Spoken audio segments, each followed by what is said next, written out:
Assalamualaikum warahmatullahi wabarakatuh. Perkenalkan, nama saya Haifa Delia Aska, NIM 511420048, Program Studi Teknik Sipil Universitas Negeri Semarang. Di sini saya akan menyampaikan laporan hasil pelaksanaan survei volume kecepatan dan pedestrian lalu lintas di ruas Jalan Papandayan, Kecamatan Gajah Mungkur, Kota Semarang, Jawa Tengah. Di sini ada profil jalan yang disurvei. Di sini lokasi penelitian mengambil ruas jalan di daerah Gajah Mungkur, tepatnya di Jalan Papandayan, Kecamatan Gajah Mungkur, Kota Semarang, Jawa Tengah. Di sepanjang ruas Jalan Papandayan ini dapat dijumpai banyak rumah dinas, dikarenakan ruas jalan ini berdekatan dengan Koramil 10 Gajah Mungkur, dan ruas jalan ini juga berdekatan dengan Rumah Sakit Bayangkara, Akademi Kepolisian, dan Kantor Bawaslu Provinsi Jawa Tengah. Ruas Jalan Papandayan ini memiliki panjang sekitar 3.000 meter yang bertipekan 2 lajur 2 arah tak terbagi atau 2/2 UD. Sini saya akan menjelaskan survei volume lalu lintas terlebih dahulu.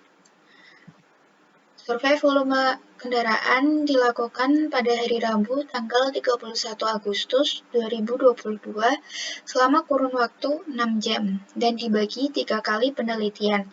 Yang pertama pada pukul 6 sampai 8 waktu Indonesia Barat. Yang kedua di pukul 11 sampai 13 waktu Indonesia Barat. Yang terakhir ada pukul 16 sampai 18 waktu Indonesia Barat. Dan alat yang digunakan adalah alat tulis, handphone yang terdapat aplikasi multi-counter, dan stopwatch. Di sini ada hasil dari survei volume lalu lintas yang dari Jalan Sultan Agung menuju Jalan Menoreh.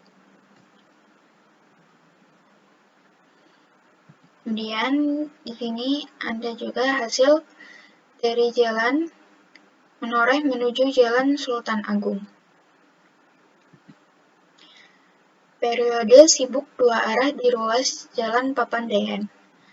Pada grafik tersebut dapat kita lihat bahwa titik puncak periode sibuk 2 arah di ruas Jalan Papandayan mulai naik pada pukul 7 sampai 7.15 waktu Indonesia Barat, sedangkan puncaknya pada pukul 7.45 sampai 8 waktu Indonesia Barat sebanyak 1.455 kendaraan, dan grafik mulai turun setelah pukul 8.15 sampai 8.30 waktu Indonesia Barat.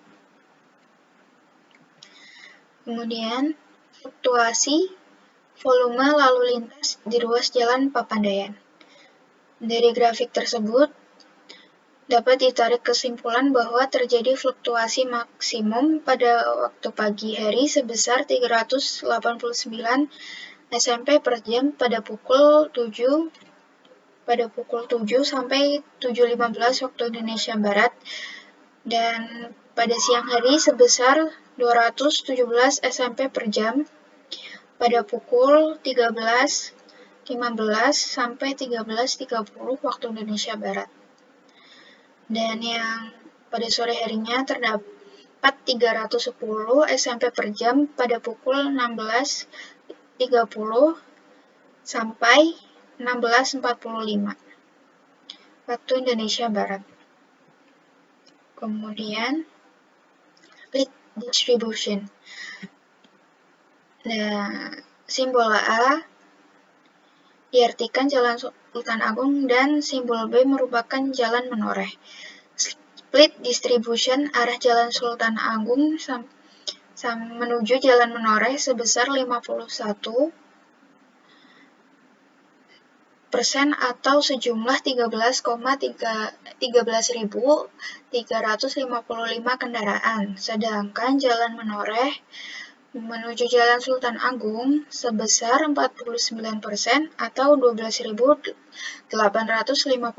kendaraan. proporsi kendaraan. Dan di sini proporsi kendaraan dari Jalan Sultan Agung sampai Jalan Menoreh. Dan ini sebagian besar adalah sepeda motor, yaitu sebesar 78%, dan 20%-nya ada mobil, dan yang terakhir ada 2% diantaranya ada MPU, bus kecil dan bus sedang 2%-nya. Dan kemudian proporsi kendaraan dari Jalan Menoreh menuju Jalan Sultan Agung. Sepeda motor sebesar 79% dan mobil sebesar 20%. Kemudian, dan ini proporsi kendaraan dari dua arah. Nah, ini kendaraan berjenis sepeda motor sebesar 79% dan kemudian ada mobil 20% dan pick up 1%.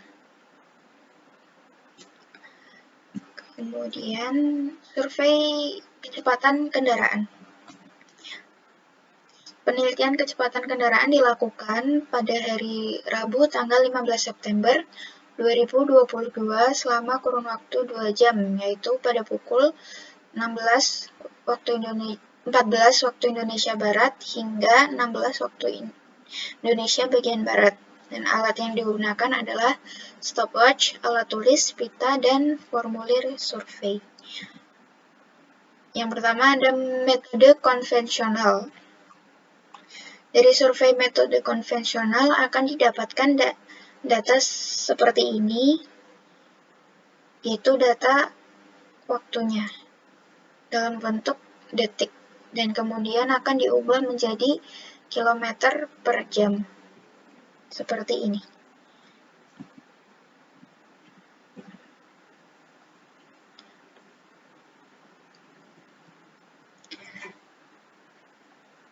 Dan ini adalah tabel dari hasil dari kecepatan metode konvensional. Dari rentang 3-6 km per jam, frekuensinya adalah 0 atau tidak ada. Kemudian dari 7-10 km per jam, frekuensinya ada 2. 11-14 ada 20, 15-18 ada 104, 19-22 ada 118, dan 23-26 ada 79, 27-30 km per jam ada 32, 31-34 ada 9, dan 35-38 ada 4, 39-42 ada 1. Dan total kendaraannya ada 369.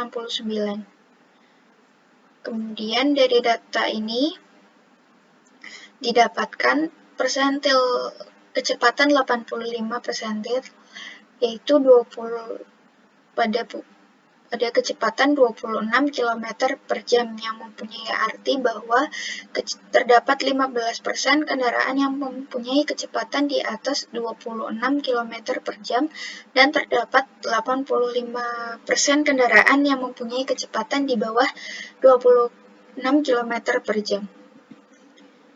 Kemudian rekomendasinya adalah berdasarkan kecepatan kendaraan dan kecepatan rencana di Jalan Papandayan tersebut, diketahui bahwa kecepatannya masih di bawah kecepatan maksimal untuk jalan kawasan perkotaan, yaitu 50 km per jam, sehingga potensi terjadinya kemacetan dan kecelakaan rendah. Dalam hal ini, peneliti tidak perlu memberikan rekomendasi penanganan untuk mengurangi kecepatan pengemudi. Dan rekomendasinya yang dapat dilakukan adalah memberi rambu batas kecepatan kendaraan, yaitu 50 km per jam, dan memberi rambu tempat penyeberangan orang. Kemudian metode modern. Metode modern, data yang dihasilkan sudah kilometer per jam, seperti kedua tabel ini. Kemudian Kemudian dari data yang sebelumnya, kita bikin data rentang ini. Dari 35 sampai 6 km per jam, frekuensinya adalah 0 kendaraan, 7 sampai 10 km per jam ada 0 kendaraan, 11 sampai 14 km per jam ada 0 kendaraan, kemudian 15 sampai 18 km per jam ada 2 kendaraan, 19 sampai 22 ada 50, kemudian ada 23 sampai 26 ada 122, kemudian 27 sampai 30 ada 124 kendaraan, 31 sampai 34 ada 42, 35 sampai 38 ada 22 kendaraan, dan 39 sampai 42 km per jam ada 7 kendaraan. Dan di total ada 369 kendaraan. Dari data tersebut dapat disimpulkan kecepatan 85 persentil atau P85 adalah 31 km per jam, yang mempunyai arti bahwa terdapat 15% kendaraan mempunyai kecepatan lebih dari 31 km per jam, dan terdapat 85% kendaraan yang mempunyai kecepatan di bawah 31 km per jam. Analisis kecepatan arus bebas dasar kendaraan menurut MKJI 1997. Di sini ada rumusnya. FV atau kecepatan arus bebas kendaraan yang sesungguhnya, FV0, yaitu kecepatan arus bebas dasar kendaraan. Kemudian FWW adalah penyesuaian lebar lajur lalu lintas dalam kilometer per jam. Kemudian ada FVSF atau faktor penyesuaian kondisi hambatan samping, dan FVCS faktor penyesuaian ukuran kota. Dan menurut MKJI dan data-data dari lapangan, untuk kendaraan ringan FV0-nya adalah 45 dan nilai FWW-nya adalah -3 dan FFVS-nya adalah 0,93 dan faktor penyesuaian ukuran kotanya adalah 1. Kemudian untuk kendaraan dan nilai FV-nya adalah 38,13 km per jam. Kemudian untuk kendaraan berat, FV0-nya adalah 40, FW-nya adalah -3, dan FVSF-nya adalah 0,93, dan FVCS-nya adalah 1. Dan dihasilkan nilai FV-nya adalah 34,41 km per jam. Kemudian ada sepeda motor. FV0-nya 40, FW-nya adalah -3, dan FVSF-nya adalah 0,93, FVCS-nya adalah 1, dan FV-nya adalah 34,41 km per jam. Dan rata-rata kecepatan arus bebas kendaraannya adalah 36,27 km per jam. Kemudian survei pedestrian. Penelitian volume pejalan kaki dilakukan pada hari Rabu tanggal 28 September 2022 selama kurun waktu 1 jam, yaitu mulai pukul 6.45 waktu Indonesia Barat hingga 07.45 waktu Indonesia Barat. Alat yang digunakan ada alat tulis, handphone yang terdapat aplikasi multi-counter, dan stopwatch. Volume pejalan kaki menyusuri jalan. Dari hasil survei didapatkan jumlah pejalan kaki yang berjalan dari arah Sultan Agung menuju Menoreh ada 52, dari arah Menoreh menuju Sultan Agung ada 28. Dan volumenya ada 80 orang per jam, kemudian volume orang per menitnya adalah 1,33, dan volume orang menit per meter ada 0,0133. Perhitungannya adalah W per 35 ditambah 1,5. P-nya adalah volume pejalan kaki, kemudian W adalah lebar jalur pejalan kaki atau trotoar. 1/5 adalah nilai konstanta yang tergantung jenis jalannya. Dari hasil ini, maka dapat disimpulkan dapat diberi solusi, yaitu perlunya trotoar sebagai kontinuitas pejalan kaki yang aman. Berdasarkan perhitungan ini, lebar trotoar yaitu 1,5004 meter, dan solusi yang kedua yaitu memberi tanaman peneduh agar panas terik di siang hari dapat berkurang.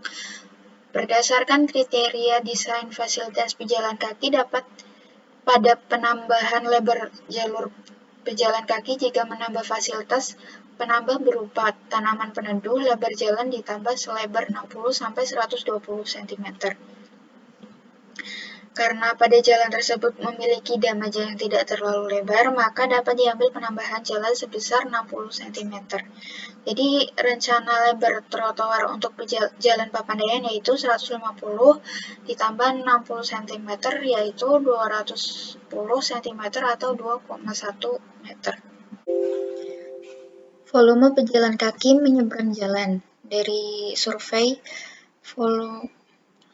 volume pejalan kaki didapatkan data sebagai berikut, yaitu jumlah penyeberang jalan ada 51 orang. Kemudian volume kendaraan sebesar 2.636 kendaraan per jam. Perhitungannya ada PV kuadrat. P-nya 51, V-nya 2.636 pangkat 2. Kemudian hasilnya ada 3,54 kali 10 pangkat 8. Dan berdasarkan hasil ini, kita lihat di tabel, yaitu lebih dari 2 kali 10 pangkat 8, P-nya antara 50 hingga 1100, dan V-nya lebih dari 750, sehingga rekomendasinya adalah memberikan pelikan dengan lapak tunggu. Kemudian ini ada desain rekomendasi penanganan jalan Papandayan, yaitu berupa trotoar dan pelikan dengan lapak tunggu.